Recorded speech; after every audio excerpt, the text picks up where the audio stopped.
kwa taasisi ya ndoa na familia, na hivyo inahitaji. Mwisho namalizia na mafungu haya na ushauri, kisha tunaondoka. Anasema hitaji la ustahimilivu divai inapotindika. Ushauri wetu ni kwamba Yohana sura ya 2 mstari wa 1 ilikuwa na siku ya 3 palikuwa na harusi huko Kana mji wa Galilaya, naye mama yake Yesu alikuwepo. Na Yesu naye alifanyaje? Alikuwepo. Nimeandika tu ile fungu la kwanza. Na kwa kuwa Yesu alikuwepo katika harusi ile ya Kana, alikuwa na uwezo mkubwa wa kutatua tatizo lililozuka kwenye harusi ya Kana. Si ndio? Na sisi tunakushauri kwamba ukimwalika Yesu katika uchaguzi wako na maisha yako, atatenda muujiza na utaishi maisha ya furaha na utakuwa na mianzo mipya mizuri.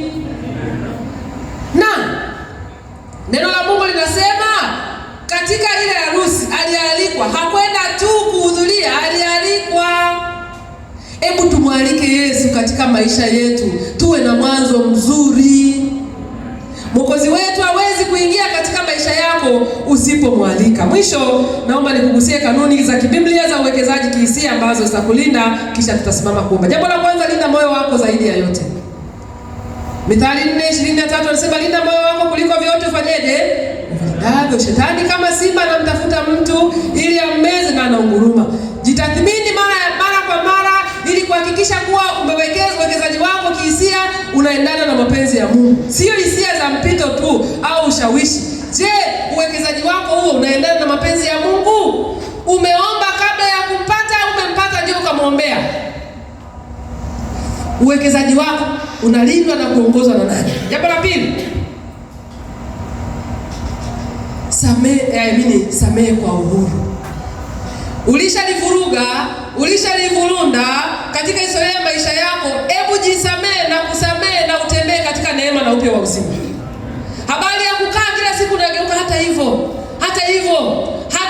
inakufanya unashindwa kutambua kafara ya Yesu msalabani, na unaona kazi ya wokovu ya Yesu ni uongo, alidanganya. Lakini alitenda kweli na akatangaza msamaha kweli, akamsamehe Mariamu Magdalena kweli, na akamwambia aende asitende dhambi tena. Tuwe na mianzo mipya wapendwa wangu. Haleluya. Achilia uchungu na kinyongo ili kuzuia hisia hasi zisitawale maisha yako ndani yako. Yaani kafara ya Yesu ina maana yake. Akisema nimekusamehe, amekusamehe kweli, na wewe jisamehe ukatembee kwa neema ya Yesu. Amen. Usiendelee kuhesabu yaliyopita. Yaliyopita si mbele. Lakini jambo la tatu, kuza furaha katika ukuu wa Mungu.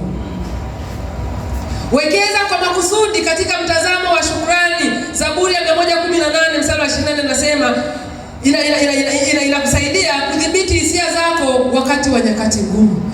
Bwana yupo na ndiye mchungaji wako, wekeza kwake na angalia ukuu wake tu. Mungu ndiye huyu aliyerejesha nguvu kwa Samsoni, yule aliyetekwa na kahaba, si ndio? Nirejeshe. Tunamsikia yule mwimbaji wa walokole anaimba atakurejeshea, si ndio? Yaliyoibiwa na yaliyochukuliwa Mungu atarejesha. Kwa hiyo acha kuwazawaza na yaliyopita hayo. Wewe Mungu ambe, Mungu nirejeshe. Baba una uwezo na una nguvu. Simama imara, imba, hubiri. Bwana yule alienda talishisha akatoroka, lakini bado alirudi akafanya kazi ya Mungu na Mungu akaikubali. Rudi mbele za Mungu, anasamehe. Kuanzia leo stop. Kata kona, nenda mbele. Haleluya. Amen. Bado lipo tumaini. Jambo la 4, weka mipaka. Ingawa tumeitwa kupenda, tuna wajibu wa kulinda afya ya kihisia.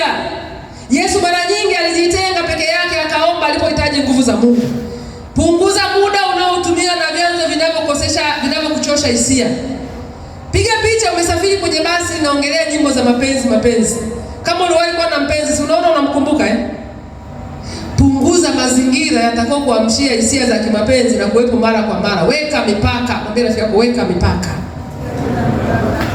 Lakini mabishano, maongezi ya undani wako, mambo yaliyokuumiza, acha kuyaongelea. Wewe unaongelea tu, unasimulia mwaka nilipofika darasa la 6, mjomba wangu alikujenga kwetu akanifungia chumbani. Unajua mpaka leo sijakubali. Alafu unamsimulia mchumba wa siku moja. Wewe utaachwa. Funguka kidogo kwa kuangalia, je, huyu ninayemfunguka kushughulikia ni mkaaji au ni muuliza bei nyanya za jioni za mafungu ya jumla. Kuna watu wameeleza undani wao afu wakaishia kuumizwa zaidi. Unaona hivi, kwa kweli mwenzako nina mtoto. Yaani sisi nimekuja kwa shida. Nina mtoto nyumbani nimeacha, yani alikuwa na miezi 6 tu. Wewe Neema. Tulia. Usieleze undani wako sana kwa watu wasio wa muhimu, utaishia kuumia. Haleluya. Mweleze Yesu. Mweleze Yesu. Bakiza vitu moyoni ambavyo ni vyako na Mungu tu. Umeshajivua, kila mtu anakufahamu. Hapana. Bado vitatu tumemaliza. Shauri namba 5, tumia maombi kutekeleza uwajibikaji wa kihisia. Umeona kichwa kimevurugika kabisa, hebu kipe nafasi. Tengeneza mchakato kufikia kutimiza unachokitaka. Jicheleweshe kufanya maamuzi ya kihisia. Unasema nataka leo nikamwambia, yani jicheleweshe, jipe kazi nyingine. Usiende kwanza, mruhusu Roho akuongoze. Umeshakurupuka, jiwekee urasimu kufikia kufanya maamuzi. Ailisha au gairisha maamuzi ya kihisia unayotaka kuyafanya. Leo unaenda kumtukana fulani, yani kwa kweli atanitambua. Ailisha hilo zoezi. Yani jiailishie, nitaenda kesho. Utashangaa hasira zitaisha na utaenda kumtukana kabisa. Umeelewa watoto wazuri? Ailisha maamuzi ya kihisia yaliyo makubwa, utafanya vizuri. Lakini jambo la 6, bado mawili tunamaliza. Elekeza nguvu ya kihisia katika upendo. Aina ya juu kabisa ya uwekezaji wa kihisia ni kumpenda Mungu wala si mwanadamu. Mpende Mungu kwa moyo wako wote na nafsi yako yote, akili yako yote, na kumpenda jirani yako kunafuata baadaye. Sio mtu, mpende Mungu kwanza. Mungu atakuelekeza ni wapi pa kupenda. Penda, tumia hisia zako kuwahudumia wengine kwa huruma badala ya kuzitumia kwa malengo ya ubinafsi au majivuno. Nishaeleza huko nyuma, siwezi kusema. Jiulize binafsi kwamba unampenda au unakipenda. Hebu muangalie usoni jirani yako. Au nyinyi mlio msiulizani. Au. Unampenda au unakipenda? Basi.